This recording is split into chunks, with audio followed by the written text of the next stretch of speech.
going on, DGen Nation? Kenny Kim here, bringing you another Fantasy Golf Degenerates podcast this week for the 3M Open. Byron is out this week. He is biking across meth-riddled America right now. I'm not even joking about that.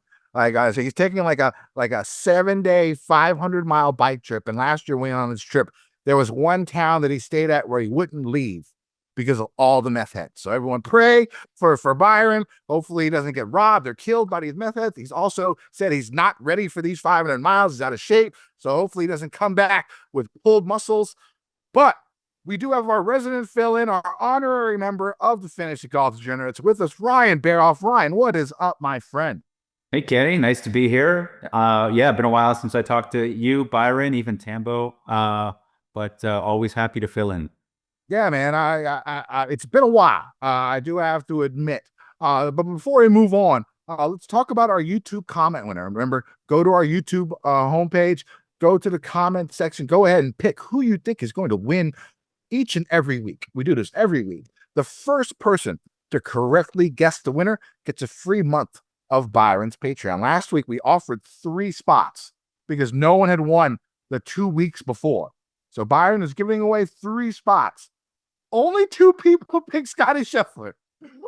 Only 2 people picked Scotty Scheffler. Drew Anderson and Trash 420. Trash, I know you've been on here before. You won before.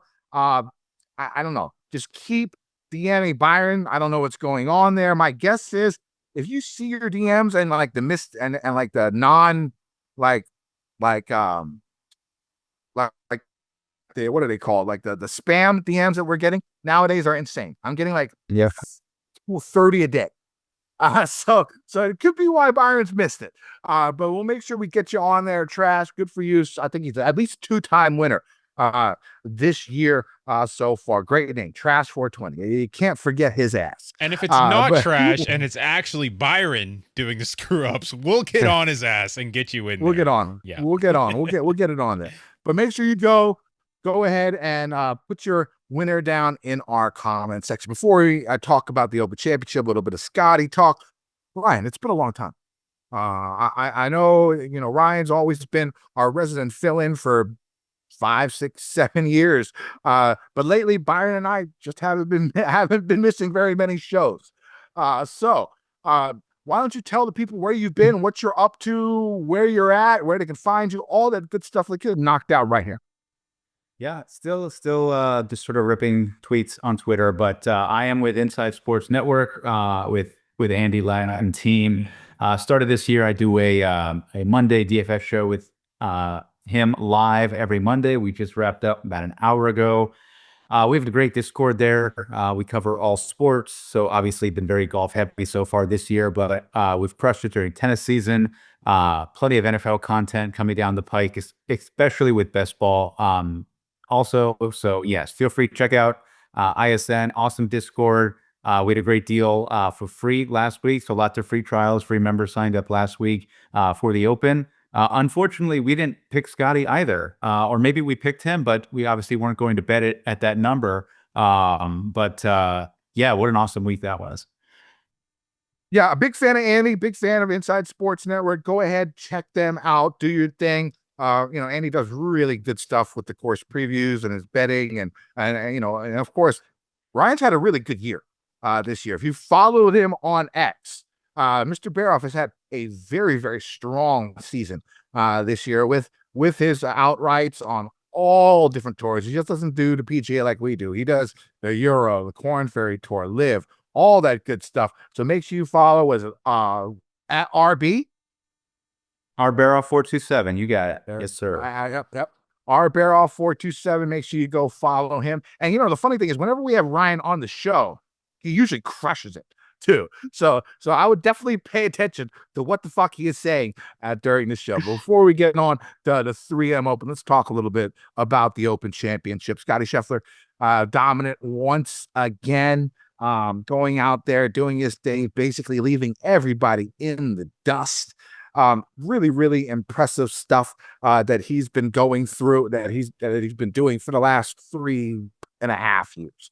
One of the best runs, 4-year runs that we have seen, up there with some of Tiger's best. I mean, I don't think you can compare to the early 2000s with Tiger, but everywhere else, he's similar to Tiger in that.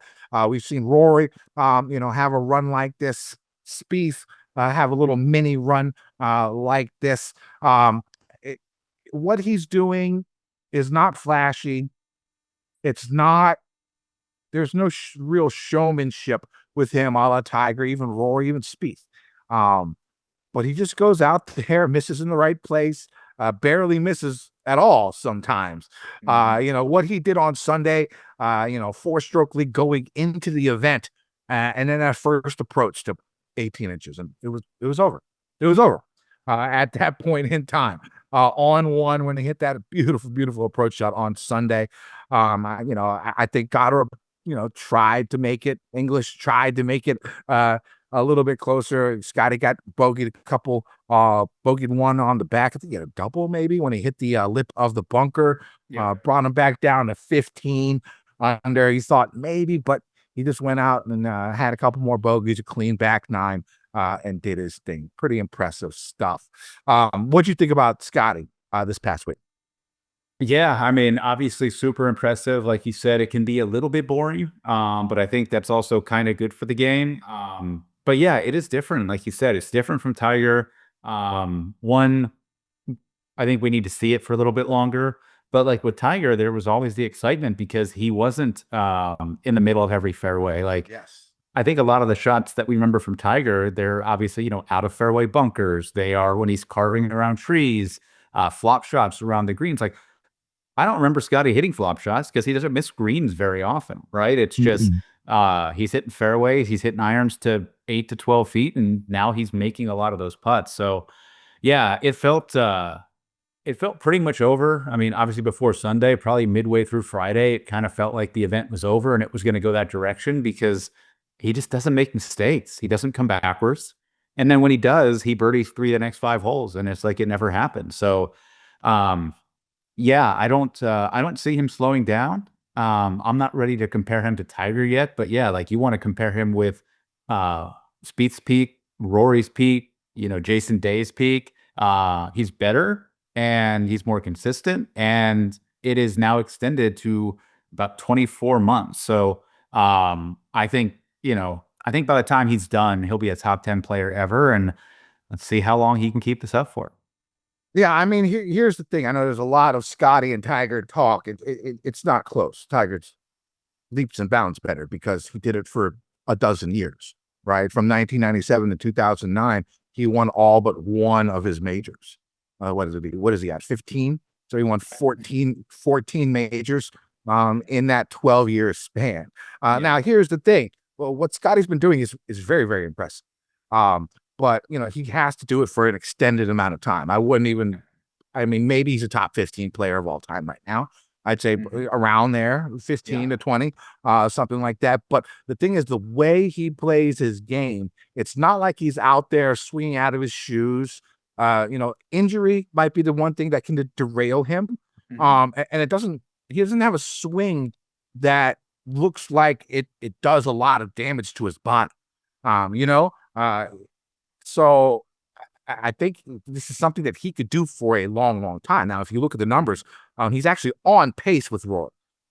Rory's first 4 majors, almost the exact amount of tournaments it took for each to win. His 4th major. So that's probably the comparison that we can get to. And it took Rory a 10 plus more years to win another major, to finally get his Grand Slam, to finally get inside just the top 10 best players ever. And I think Rory is in that now with the Grand Slam, right? Scotty's not there yet. Yep. Can he? Of course he can. But he has to do it for an extended amount of time. And he's going to have the career slam. Like, there's no way Scotty's not going to win a U.S. Open over the next 8 to 10 years. Like, it is perfect for his game. He seems to always contend in U.S. Open. So yeah, barring injury or something like that. But yeah, like people forget, our first exposure with Scotty was when he came out. He was a very solid player, very good rookie, couldn't get across the line, right? That was sort of the biggest knock on him. but he was always one of the best players in the field. Well, he was like one of the most highly touted amateurs ever, had an awesome college career at Texas. He won as a rookie on the Corn Ferry Tour. Like, he's done everything that you need to do. Like, it's obviously not a fluke. It's not going to slow down. I think the fact that he has his faith, he has his family, which he always talks about, like, all that stuff is super important, and he's very secure in all of that. And I think it helps that he's not flashy. Like, he doesn't have a ton of endorsements. He's not doing a ton of commercials. Like, it's just not important to him. And I think all of that stuff is going to keep him around for a long time. Yeah. You listen to what Jordan Spieth said about him, and he doesn't do the corporate events, doesn't do the sponsorship type deals. You know, there's Fowler been known to do 30 of those events a year, right? You know, that takes a lot of time away from practice, away from his family, away from, you know, what he wants to be. And of course, the big conversation with Scotty this past week, outside of him winning, was what he said in the beginning of the week, where he sees golf as somewhat unfulfilling.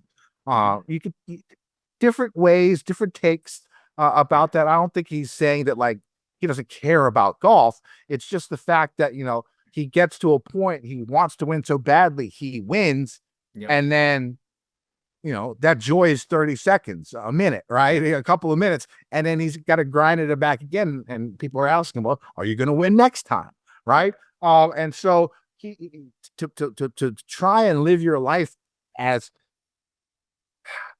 just trying to get that one goal, to get that W, and that's all you think about. I mean, there are people, like the majority of top players in all sports usually have that type of mind frame. You think about Tiger, you think about Kobe, right? You know, guys who just train. It's all about the game. This is what it's about. That's how I'm going to be the best. That's what we're used to for guys of this ilk. And I think he turned some people away because, you know, the way he thinks is just not normal for a guy of his level of game in any sport. You just don't see it. He's able to compartmentalize. He's able to go. He treats it as a job. He goes to work. But I mean, it's important for him to do well at this job so he can take care of his family and he can take care of his you know, kids and his wife. Now the funny thing is, like, I really wish this was mind games. Like, if Tiger said something like this, I would be thinking, okay, this is mind games. Because imagine being a player that plays with Scott and he says, yeah, well, golf, yeah, whatever. I just go out there and play. It's my job. And these guys are fucking grinding every day, trying to get to his level. And he's like, whatever. Like I sort of want it to be mind games. I don't think Scotty is a mind games type of guy. So I don't think that's what he's doing, but it would be fucking awesome if that was what this was. Because it's pretty incredible. I get sort of the hate. It's not even hate. It's just people aren't used to this. Well, they don't see. It's not exciting to talk about, right? Like, with all the other guys that we've spoke about, whether it's their fault or not, right? Maybe they got hurt. Maybe it's family stuff. Maybe it's, you know, all the corporate sponsorships, things like that. But there's always other stuff pulling them away and things to talk about. Like, obviously with Tiger, we had a zillion things to talk about. With Rory, with Brooks, with DJ, with Ricky Fowler. Like, there's just stuff to talk about. With Scotty, there's just not. He's quiet. He has a great family. He's a Christian. He wins a lot of golf tournaments. Now, I will say he showed more emotion on Sunday than I thought we would see, right? He was fist-pumping par saves. Obviously, when he won, he threw his hat again. Like, you could tell it was meaningful to him. I just think he's very careful to always say, you know, it's his number 3 priority in life. It's sort of funny because, like, when Scotty was younger in college and even when they first came out, he was definitely a hothead. Like, when, I guess when Ted Scott decided to become his caddy, he told Scotty, the only way I will be your caddy is if you change your attitude on the course. I think that people forget about that. And I mean, I'll be honest. Do you know any men who are not hotheads? No, especially on the course. But the one thing that I think sort of mellowed him out was the family. A lot of the times it can go in reverse for golfers, where they play for themselves. It's easy, and then once they have to start playing for others, like their kids, like their wife, like, you know what I'm saying? it makes it difficult. You see guys get married, have kids, and then start struggling, because it's a lot more pressure. You have to you have to take care of these people, and then it's also less time being able to go out onto the course and do your thing because you have family obligations. And so a lot of the times you see golfers in that situation go on a downward trend. But Scotty, when he got the family, is sort of when he started going upwards, right? He felt satisfied in his life. Everything else was going well, so golf just became easy for him. And he realized that it's not the most important thing in the world, and that he doesn't have to act like a little bitch every time he's out there and something happens, which he still does on occasion, but so does 95% of all the golfers out there, right? So pretty incredible stuff by Scotty. We do still need some more time, but at this point in time, I really don't see any stopping him. The issue would be, can he do it at 35? That's the thing, Sure. Can he do it for?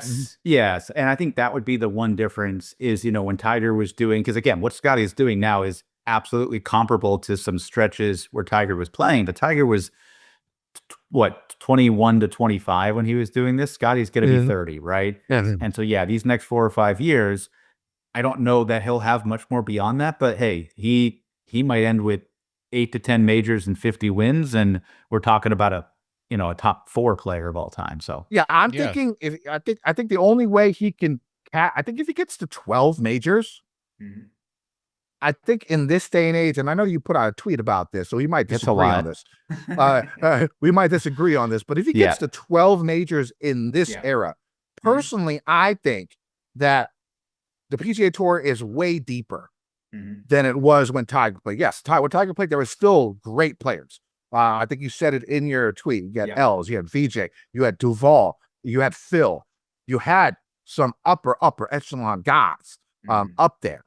But in my opinion, I think like the bottom half, like once you get past those elite guys, the talent of the next step of golfers, I think nowadays is higher than it was back then. I think it's so data driven now too, right? Like even in simulators and everything is repeatable now, where it was before you had to grind everything out. I would say 8.5 is probably the line right now that I would set. And I would probably still take the under just because we've seen this before. We said Rory was going to get to 10. We said Spieth was going to get to 10. I do think Scotty is better than them at their peaks, but he could win 8. That's still 4 more than he's already won, which is a lot of majors.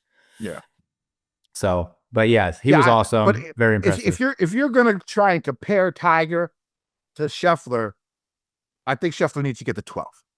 I think Scheffler needs to get to 12, where you could say, okay, maybe Scheffler is better than Tiger. And Tiger would have been at 20 if he stayed healthy. Like that's exactly. I think that's the worst part. But that's of it. Part of the gig. That's part of the gig. That is part of the whole thing. Golf is not an easy game on your bottom. No, it is not. When you're swinging like that 1,000 times a day, but that's why I think you won't see very many injuries because he's not like super muscular. You know what I'm saying? He has that perfect prototypical lanky, tall, sort of somewhat slender body, which is the perfect what you want for the swing. Think DJ. You know what I'm saying? Like that type of prototypical body, he sort of has it. And he doesn't have to go out there and put extra on it, like a Bryson or something like that, where you can get injured, or like a Willie Z or people like that who have these, such violent swings. It's just so silky smooth. It's like an Ernie Els type deal. Sure. Where it's just so smooth. So I don't think when it comes to betting, Scotty, I mean, he's played 14 events this year. He's won 4. Is that still worth it to bet him at $400? If you bet Scotty $100 on every event that he's played this season, you're up $180. Yeah, and again, I think that was skewed a bit because he was coming back from the hand injury, which is not. Yeah, I mean that's a tough one for golfers, but I'm excited to have 2 weeks without him. I'll say that because, yeah, I mean, you mentioned it's been a good year of golf outright betting, but it has not been a good year when Scotty's in the field. So no, it's not. So let's other guys that performed well at the Open Championship. We have Harris English with his second runner-up behind Scotty. Scotty wasn't around. Harris English might be a 2-time major champion in the same year, right? Crazy. I mean, really impressive. Chris Goddard.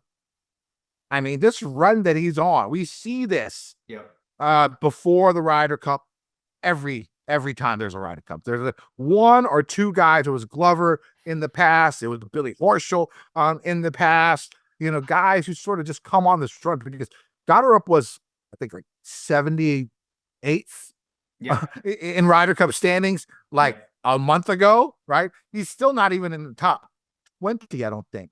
He might be. He might. Yeah. So, but is he playing himself? I mean, I don't think he's going to withdraw this week because he knows a couple more weeks like this, he might be on the team.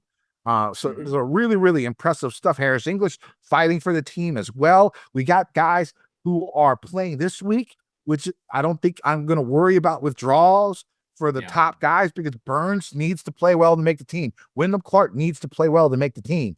You know, guys like that, they have to show up. Maverick McNeely has to show up to make the team. He's inside the top 12, but that doesn't mean anything. He's only getting the first 6 spots. These guys are going to play this week. I don't worry about that. And we'll talk a little bit about an open hangover when I go over the course preview.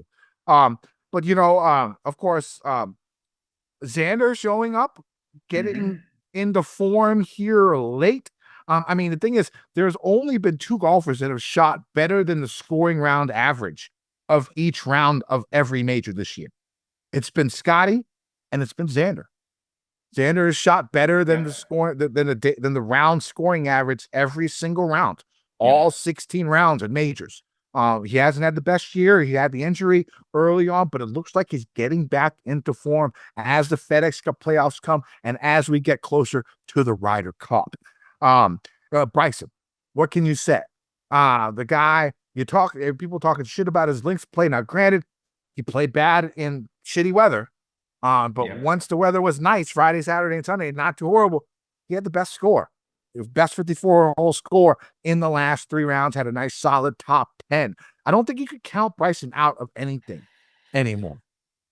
What do you think about Bryson? I don't think so, because what he's done, because it's happened before. Remember at the Masters, it was like, okay, he's playing like shit. He said that stupid thing that's a par 68, and then he goes and he has those same length clubs, and everyone's like, well, he's not going to be able to hit the undulated surfaces. It's going to fuck up his game. When he goes in top 10s back-to-back years, right? Yeah.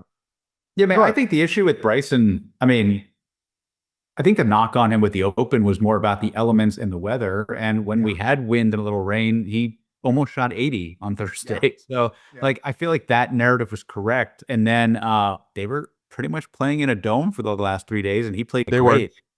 I think you can say the same thing about Hideki. You can say the same thing about Wyndham Clark. Like, all those guys made charges after very, very poor starts, and like their finish is going to look a lot better. I still would not pick Bryson to ever win an Open. That doesn't mean that he won't. But I mean, the one that would make sense is St. Andrews. Sure. Yeah. Right? I mean, because he could drive like bomb it there. Yeah. He could drive like 8 of those greens, right? Yeah. If he really wanted to.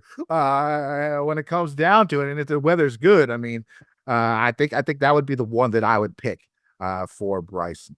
But overall, I mean, you know, it's Scotty. It wasn't that exciting on Sunday. I mean, like literally that first approach, I was like, well, it's over. And I put it on the bottom TV and start and watch snowfall. I watch like my shows and shit, right? I'll check it out. But you know, Scotty did this thing really, really impressive. All right, let's move on.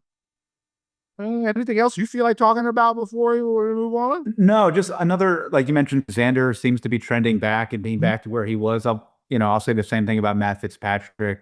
We've now seen 3 or 4 straight events where he's been in the mix, playing well. A couple majors now, he's been inside the top 10.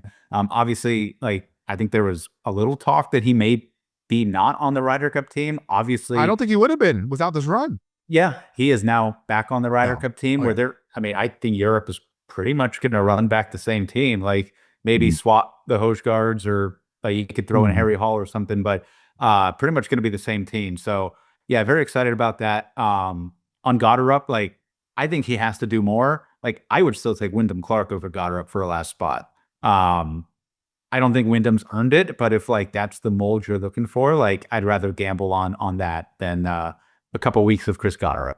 I don't mind Goddard just because he's had good amateur match play experience in the past. Sure. He's done well. He's actually played at Bethpage Black and did well in some amateur event, if I'm not mistaken.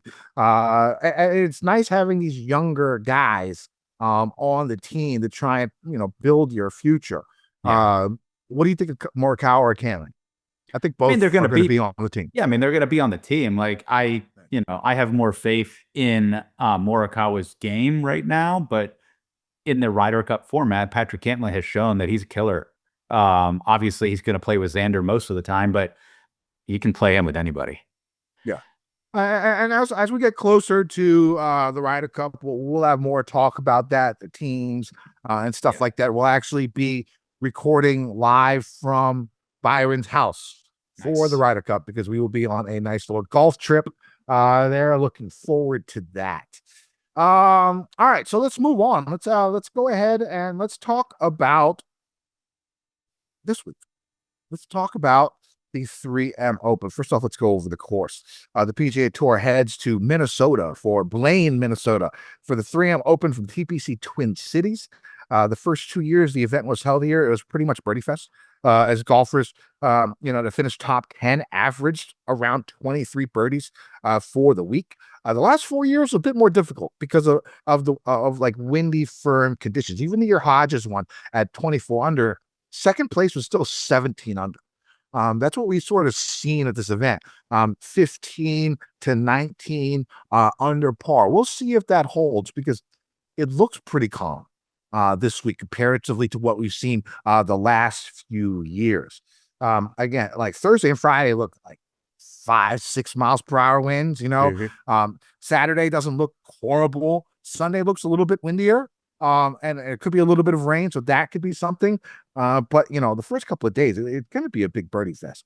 There's going to be plenty of birdies this week, but avoiding the big number, usually this course is key. Hollis Cavanagh, the 3M Open executive, said in an interview during the inaugural year, we don't want the hardest course on tour. We want birdies and train wrecks. Birdies and train wrecks. Bogeys are no fun. Train wrecks are definitely possible. 27 water hazards on the course, but the leaders the first couple of years were able to avoid this as there weren't many scores worse than bogey by those that finished top 10. Again, because of the wind, there were a few more train wrecks the last few years. With these current conditions, I'm thinking we see high teens, maybe even break the -20 threshold to win this week. They've had a bunch of rain. There's supposed to be rain Wednesday night. I'm thinking people could go real low on Thursday and Friday. Something that you could pay attention to when you look at the over-unders on ProphetX. We'll go over that here later. But, I mean, Thursday, you might want to start, pumping those unders because if it's going to be that soft with no wind, you'll see a 63. You'll see a 62. You might even see a 61 here. Yeah. On Thursday. So the Arnold Palmer design TPC Twin Cities is a 7,450-yard par 71, 4 par 3s, 3 par 5s. The length of the course is a bit deceiving since the course is played about 1,000 feet above sea level. All shots will go a bit further than normal, which will cut down the actual length of the course. Also, there's a lot of tee boxes in different yardage locations, so the PGA has free reign on how long or how short they want the courses to play each round. The par 5s are on the longer side, but golfers with above average length could reach into due to the altitude, giving the ball a little bit more juice. The par 3s will be some of the more difficult holes on the course. All but the par 3 fourth hole will play over 200 yards. The par 4s vary in length with 2 under 400 yards, 4 between 400 and 450, and 5 between 450 and 502. Scoring actually needs to come on these par 4s to be in contention. Of the golfers in the top 10 the first couple of years, the majority shot -7 or better on the par 4s. The last 3 years, the par 4 scoring wasn't as good overall in the top 10, but it was still strong compared to the field. If we see these easier conditions that we've seen in the last few years, I think par 4 scoring is going to be pretty important. this week. Off the tee, golfers are going to see tree line fairways that are above average in width, with fairway bunkers and landing zones and water in play on many tee shots. Strokes gained off the tee looks like it was fairly important. Sat in 2019, like 8 of the 12 golfers in the top 10 gained at least 2.2 strokes off the tee, and Bryson and Wolf finished top 2. Of course, back then they were the 2 of the longest hitters on the PGA Tour. Then 5 years ago, 5 years ago, Thompson and Adam Long finished 1 and 2, right? Definitely not guys who are exceptionally long off the tee, but they relied heavily on their flat stick. The last 4 years, once again, we saw strong off the tee numbers for the leaders. I think approach game, especially from 175 to 200 or 200 plus, birdie making prowess, strokes gained off the tee, and good drive percentage are some stats that I think we should key on.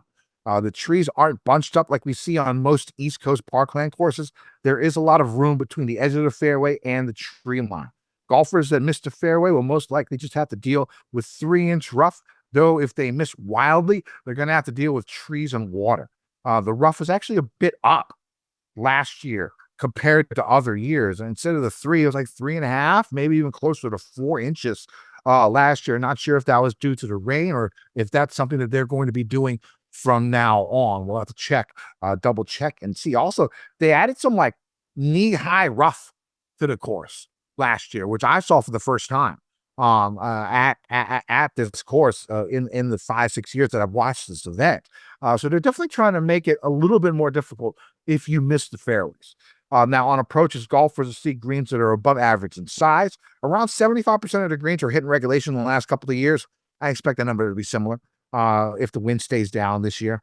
The greens are fairly flat, surrounded by rough bunkers and water, with most having a runoff area only in the front of the greens. The grass on the greens is pure bent grass, stimulator rating 12, 12.5. Ryan, what are you looking for in golfers this week? Good stuff. I've missed your course breakdowns. So I think just kind of looking at the past winners here, I think it's pretty clear that the off the tee game is very important, both for not hitting it in the water and just you got to rip it here, right? Like you have to take advantage of the shorter holes. You have to capitalize on the par 5s. There's a lot of risk reward, as you mentioned. But then on the flip side, you do have the accuracy side of things where you have to keep the ball out of the water. So I think overall, just very high on strokes gained off the tee. I certainly will look at guys who are in good form with their irons. Specifically, I think that kind of 175 range is pretty good this week. Not as much of a wedge fest as we've seen kind of the past couple, like not quite the same as Deere, not quite the same as Rocket Mortgage, but it's in that same ilk. I think all these golf courses are pretty similar. You're going to see a lot of the same names that we've seen at the John Deere, at the Rocket Mortgage, even at the ISCO, formerly the Barbasol, a couple weeks ago. So and I don't really look for course history as much here. Like we'll talk about guys like Finau who have a lot of course history, but I don't think it's super predictive because it's so unpredictable. Like you can make an 8 anywhere here and you're gone for the weekend. So it's the 15th least predictive course on tour by the Rabbit Hole. You guys work with the Rabbit Hole guys, right? Mm-hmm. Yep, yeah. Absolutely. So I think Ron Klaus at PGA Splits 101 put that out earlier today, saying that it was the 15th least predictive course for course history. Sounds about right. All right, so let's get to our betting card. Let's get to our Kickback Golf betting segment. Make sure you go to kickbackgolf.com. Use promo code FGD15. Mike is showing you all the cool merchandise you can get right now from them, all the golf jerseys, the basketball, baseball jerseys, basketball jerseys with your favorite golfer's name, their college, the majors they've won with their lowest score on the back. Pretty cool stuff. Make sure you go check it out. Use promo code FGD15 at kickbackgolf.com. Ryan, why don't you go ahead with your outright card for this week? Yeah, I got a 5-pack, all pretty short and kind of that middle range. So I bit the bullet and took a 25-1 on Wyndham Clark. I think we talked about the form, we talked about the motivation. He does have a top 6 finish here. Granted, it was a while ago, but if you're looking at bombers and putters, I think that makes a lot of sense here. A couple guys at 40 to 45. So I have Finau at 40, Kurt Kitayama at 40, and then Michael Thorbjornsen at 45. I think with Finau, it's more the course history. With the other two, it's form and fit. I've been saying for months, I felt like Michael Thorbjornsen was sort of tailor-made for this golf course, and he's been in really good form. Seems to be over the wrist injury. Last bet, 66-1, Jacob Bridgman. Sneakily been playing really well all year. He sort of bunch dominated. of top fives. Yeah, at least 3 or 4. And they were all on the comp courses that I'm looking at. He had a top 3 at Valspar. He was tied for second at PGA National. Played well at Rocket Mortgage, 5th at the John Deere. Like all the types of courses that I'm looking at with lots of water. So Clark, Finau, Kitayama, Thorbjornsen, and Jacob Bridgman for me. So I don't have my full card yet. I've only made 5. I was gonna add. I'll probably add a couple. Just make sure you go to my X account at Kendo VT. I'll release the final card Wednesday afternoon.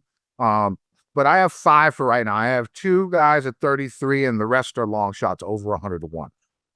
So the first is going to be Jake Knapp at 33-1 with 8 places. Ball striking has been exceptional the last month and a half. 4 straight top 27s. To me, he looks close to another victory. Coming up soon, he could pound it off the tee in his iron game. His ball striking has just been really, really good. So I'm looking at him at 33-1. Emiliano Grillo is sort of weird. You're going on total opposite ends of the spectrum, but we've seen that happen here. Been in contention recently. I think he was second or third a few weeks ago. Iron game looks like it's coming back to normal. He had a little bit of a slump, but it looks like it's back to normal Grillo ball striking. It's been very, very strong. Been great on long par 4s, not many big mistakes. 11th in birdie or better percentage in his last 24 rounds in this field. 2nd, 3rd, 10th, 24th in 5 appearances here. And then I'm going long shots. I go Andrew Putnam, 100-1, 8 places, top 20 in my model. For a guy at 100-1, that's something that stands out to me. Irons have been solid, not too many bogeys, good on long par 4s. Always a strong putter, 8th in good drive percentage.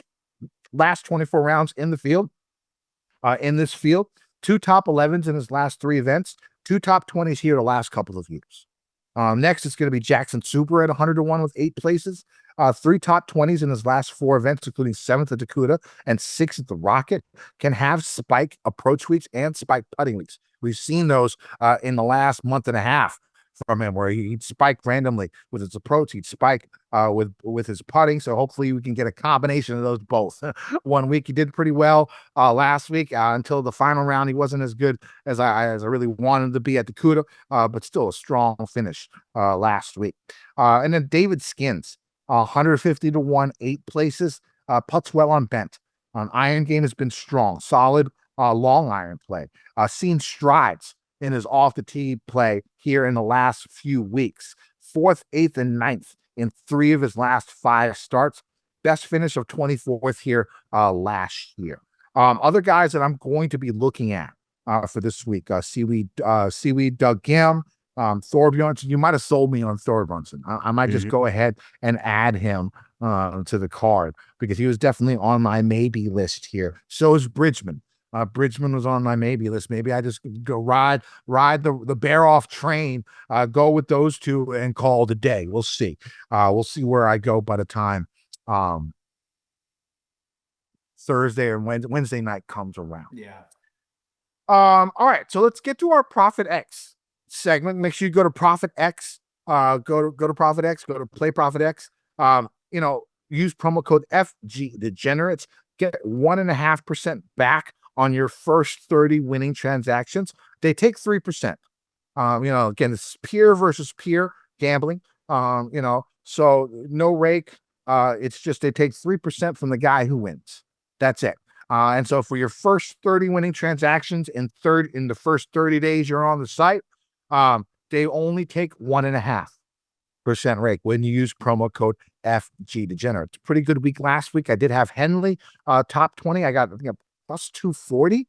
And then for a top 20, and it was looking, and most books had him around plus 200.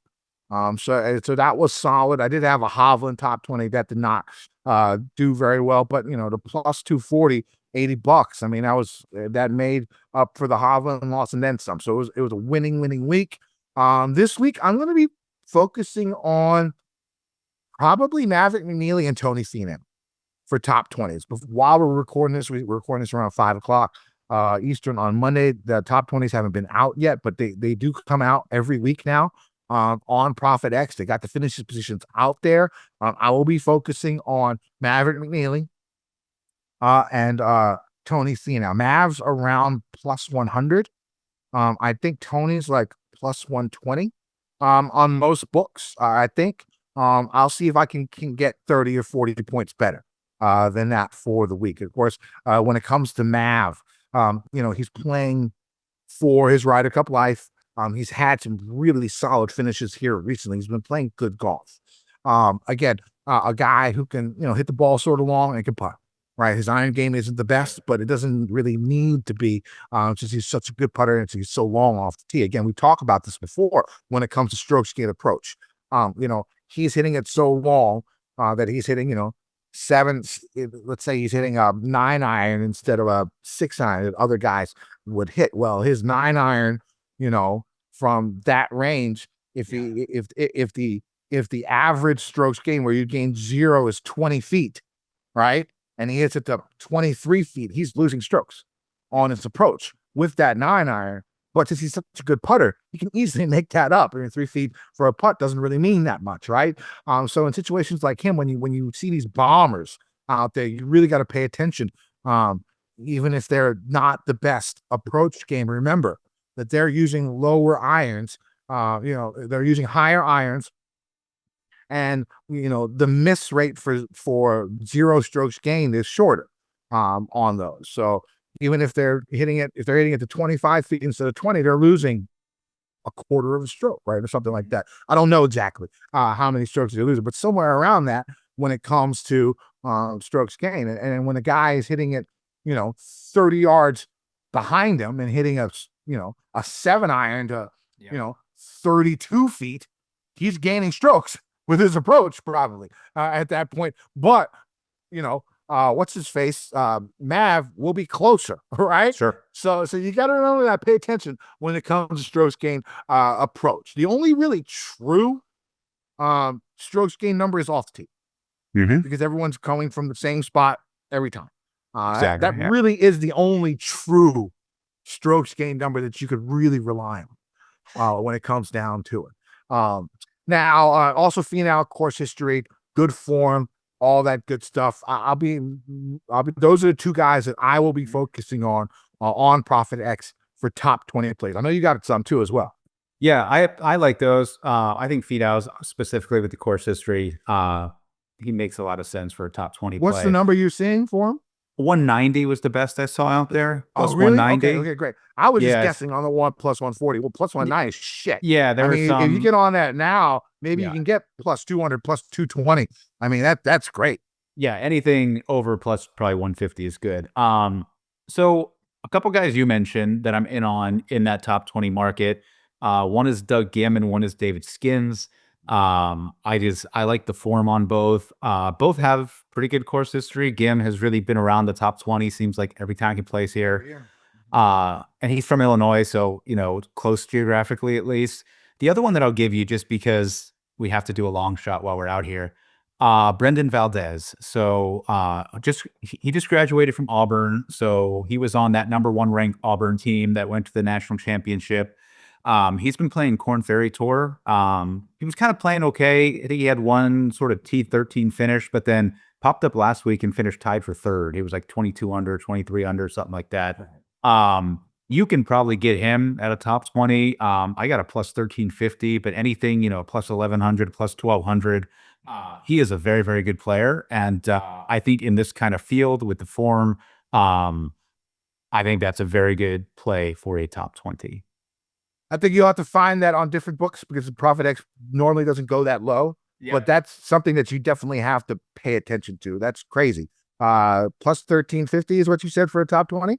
Yes. And I mean, anything. Yeah. And there's another one that might be on there. There's another amateur. I saw him probably at about 6-1 on the top 20, Preston Stout.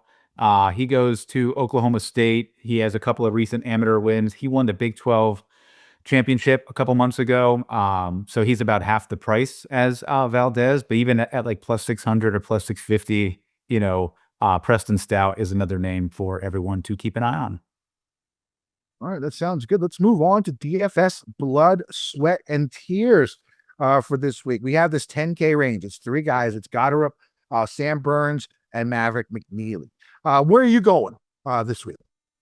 So kind of based on my betting card, like probably going to be hammering the 9s and 8s, but I would pick Burns of these 3. I think Burns and McNeely are very close. I think they are by far the 2 best players in the field. I'm expecting Goddard up to either miss the cut or just sort of flame out, kind of run out of gas this week. So I'll be off of him. But yeah, Burns number 1, McNeely number 2, but not overly excited for either one this week. Yeah, I think you could skip this range, but I'm not. My first cash game cornerstone is going to be Maverick McNeely. I just have a feeling that he's going to play well. He's going to come in here, do his thing, try and keep moving on. I mean, a win could put him in the top 6, right? Yeah, I think he's like 10th right now. Like a win could put him in the top 6. He knows what he's playing for. Again, I'm not too worried about the Scottish Open hangover. Like I said, we've seen Finau win this event after going super low Sunday at the Open. We saw Hodges, like I said, missed the cut win here, and we saw Vegas last year not even play at the Open. So it's hard to make any type of, decisions on that. Again, like I said earlier, I'm not going to be paying attention to that. But Maverick McNeely is going to be my first cash game cornerstone, and I do like Burns over Goddard as well. I think I like Goddard, and I think that he could do well. But I think you're right. Expecting somebody who really hasn't showed that much until the last month, keep it going for this extended amount of time is tough. Can they do it? Yes. We'll see. Do you guys have any early ownership numbers over at ISN yet?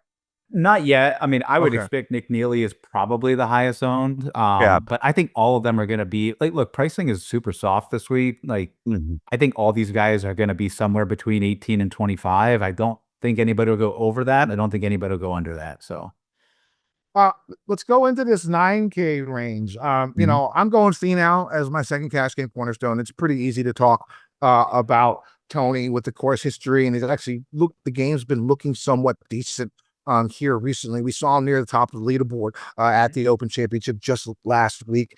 So I'm back in on Tony. I sort of like Taylor Penrith here. I know his iron game hasn't been like the greatest, but I think I think Wyndham's going to take a little bit of juice. I think Goddard's going to take some. I think Graceman's going to be popular. Penrith, he might be able to get under 15% this week. Prior to being across the pond, his form was really, really excellent. Again, he doesn't make, his long iron play has been solid off the tees, top 25 in the field in the last 24 rounds. I think he can make a nice little pivot play in the 9K range. What do you think of Fowler? Fowler led the British Open in birdies last week, and he's won this event. Like, do you think he can come back and do it again? The price tag's sort of high, I think. I mean, so I bet Clark and Finau. So obviously I'm going to be playing those 2. And I think, yes, my next one would probably be between Fowler and Pendrith. But yeah, I just trust Taylor Pendrith a little bit more. I think this golf course suits him. With Fowler, it always seems to be sort of reliant on the short game. With Pendrith, like, he could lead a field off the tee or he can lead a field with approach. I don't think Fowler can do either of those things right now. So yeah, Pendrith, Clark, and Finau are for sure my 3 favorites in this range. The 8K range is pretty loaded. I think, a lot of the times you see the 8K range being sort of a dead zone. I don't think it's going to be the case. I got to talk you into Thor as your cash game cornerstone instead of Griot, but I think both are pretty good. I have Griot is second in my model and Thor is 5th in my model. Yeah, I think it's pretty close. I mean, with Griot, it's really, I think a lot of that is probably course history, right? It is.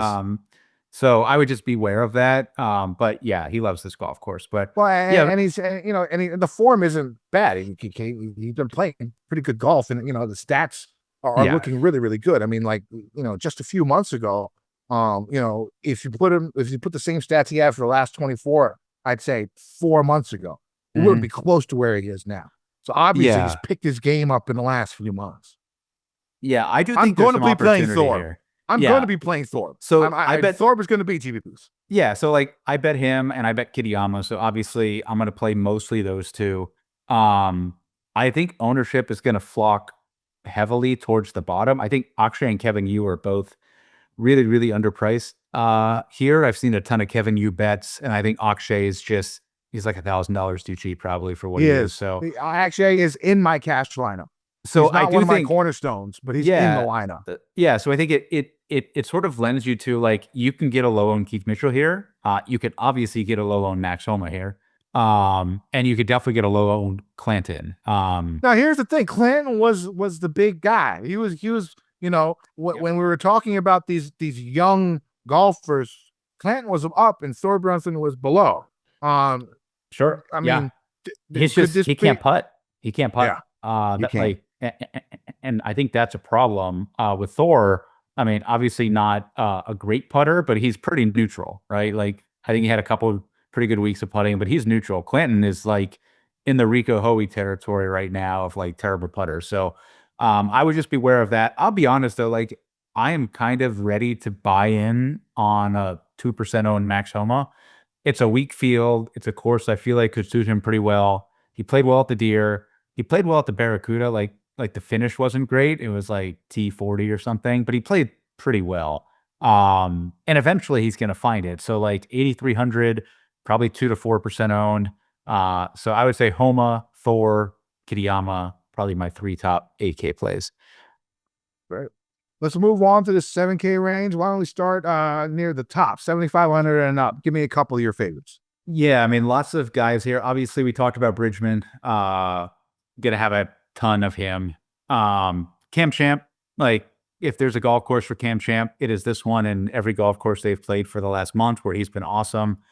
And then I think you got to look at Lee Hodges again. He missed his last 2 cuts, but he was playing really well before that. He obviously won here by what, like 6 or 7? It was a lot. 7. Yeah. That was a lot. But he's accurate and he can putt. So like, I would say those 3, but I don't have a ton of interest. Again, I'm going to be hammering the 8s and 9s. And so really Bridgman is like the one guy here who I'm going to play him in almost every lineup. Yeah, my final count, the 2 guys I like up here, I only got 2 guys started, I think, in the 7K range above 7,500. It's Cam Champ and Lee Hodges. Like you were talking about. I really don't have too much interest. Bridgman, also at 75. If we go a little bit lower, my final cash game cornerstone is going to be Seaweed Doug. It's going to be Doug Kim.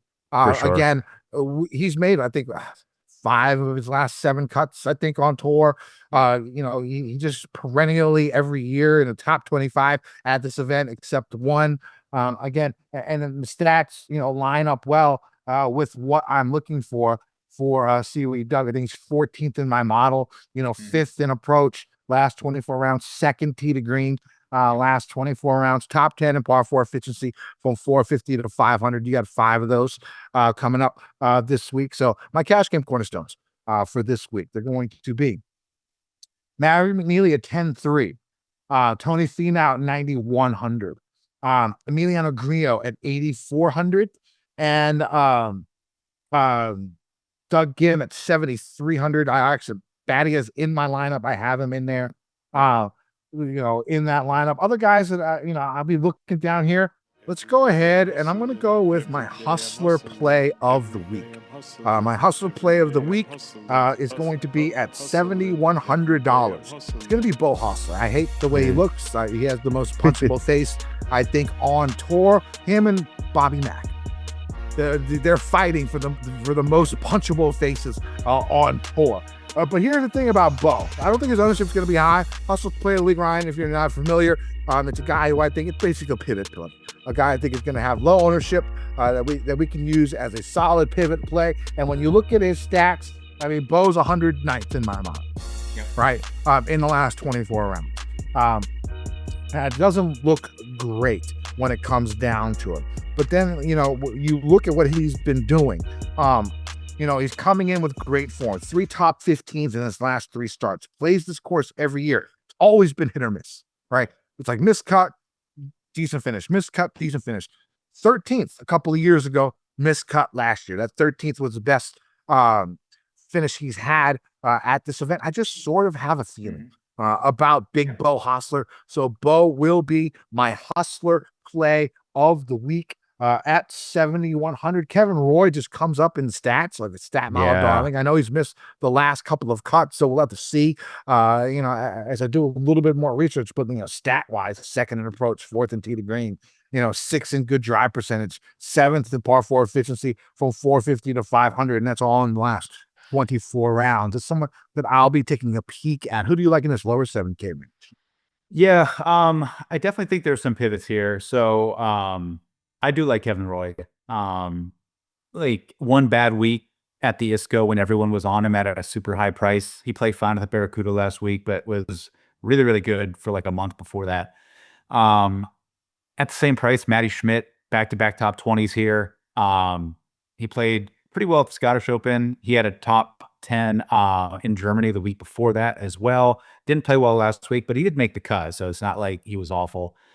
And then I think a couple of higher upside, like more long-term plays. Like I think people are going to play a Bo Hostler a bit. I think they're going to play Andrew Putnam, who you mentioned before. So like I would rather gamble on like 2% owned Gary Woodland. What about Chris Kirk? 1% owned Cam Davis. Can I spice you up there? Like he has been a top 20 machine at this golf course and is just in egregious form, but like has everything that I'm looking for. So I would go there. And then for our token Asian, Rio, we haven't talked Asians too much today, but he was really good all year. He's just kind of gone through a rut a bit, but I think this is a perfect golf course for Rio. And no one's going to play him. So yeah, no one's going to play him. Yeah. I'm going to go ahead and star Rio, and I'm probably going to add Thorpe to my card. So there you go. When Baroff is on the show, you listen to what Baroff says. Yeah. Let's get to this 6K range. I like Jackson Suber at 6,900. Talked a bit about him. His iron game has been strong. He's had some really tidy finishes here in the last month and a half. David Skins, again, we talked about him, the current form. It's just been solid. He's actually in my cash lineup right now. Just so I can afford Bhatia up there, because I mean AK Bhatia is just for a guy of his ilk who looks like Bhatia's been coming back. He had a little slump. It looks like the game is coming back into form, and to get him at that cheap, I think I got to put him in cash. Of course. Ben Coles down here with the solid iron game, really good long iron play from 200 plus. Carson Young, really good, solid last week.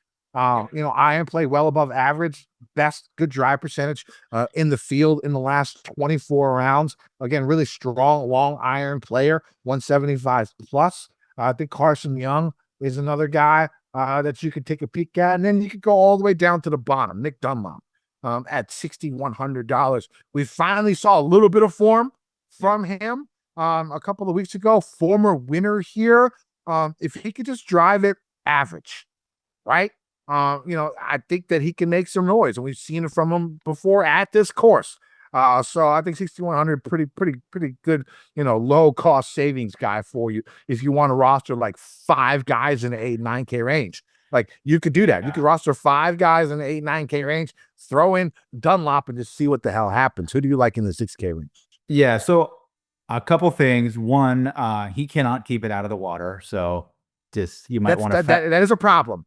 That's what I'm saying. He needs to drive the ball average, which you might want to factor that one is in. Asking a lot from him sometimes. The other comment I had, so I bet Ben Coles last week at the Barracuda. He had a poor Thursday and then withdrew with the wrist injury. So just keep an eye on it. I didn't know he had a wrist injury. That's nice. I did not know that. Yeah, he may not be there. But yeah, Skins, I like that you mentioned. Super, I like. I talked about the kids and the amateurs that I'm playing. Thomas Rosenmuller at 6,600. It's definitely a name that you should star. Bomber off the tee.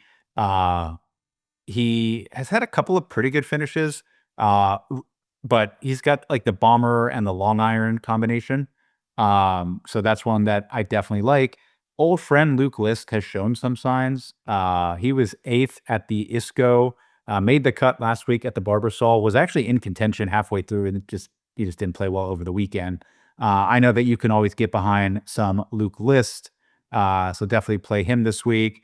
I'm trying to think of anybody else down here, but I think, I think that's it. So I'm going to be heavy on Skins, Rosenmuller, and then Stout and Valdez, who I mentioned.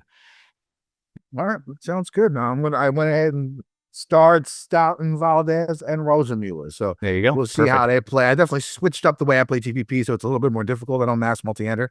I have like 3 lineups a week. So trying to figure that out. It's been a little bit tough. Hopefully the cash lineup, it sucked last week because the cash lineup was, I think, 5 to 12 points off because of stupid Patrick Reed missing the cut. That shit pissed me off. One thing we didn't forget to mention, Byron last week took down the round 1 showdown. I saw that. That was awesome. $44 single entry. Byron took it down. That's happened before. I think I've won bets or GPPs and then missed the following week. It's a weird thing. So good for Byron. One and done. I think I moved up to like 110 in the Mayo Cup. I'm still in 3rd in the Slider Cup. I'm going to use math in the Mayo. In the Slider, I'm not sure yet. I play this one thing with people local in our area, a couple guys from the local sports talk radio show, one of the more popular sports talk radio shows. They do this little thing, and it's cool because you have to pick one American and one international every week. Oh, nice. So I'm in 3rd in that one. I think we have 2 weeks of the regular season left. If you're in the top 7, you make the money. So I'm trying to get up there for that. And then the playoffs is weird. But I don't know what I'm doing with the Slider Cup. But I think last week I had Rory at the Open. This week I'm going to go math. Nice. Yeah, I'm kind of middle of the pack in most one and dones. I'm, probably around 12 million or so. So I'm not going to win anything. But yeah, I think these weeks I would always just take kind of the guys from the top. So I'm probably going to take Wyndham Clark. I can't see myself using him during the playoffs or anything like that. But yeah, Wyndham, Mav, Burns, any of those who you have left, I would do that. I mean, I would consider Thor. I think he can win. No, I probably used him already, so probably not. So probably Wyndham Clark for me this week. Yeah. All right, sounds good. I think that's going to be it, guys. It's a nice little short, tidy show. Ryan, why don't you tell them where they can find you? Yep, absolutely. So on Twitter, our Baroff427 DMs are open. So feel free to reach out with anything. But encourage you to come check out ISN. We have a lot of good promos going on all the time. Really, really fun Discord, which is really half the battle, right? We don't need to tell you who to play, but we got about 600 or 800 people in there. That's awesome. Pretty much every day, all kinds of sports, but obviously golf is top of mind right now. So please come check it out.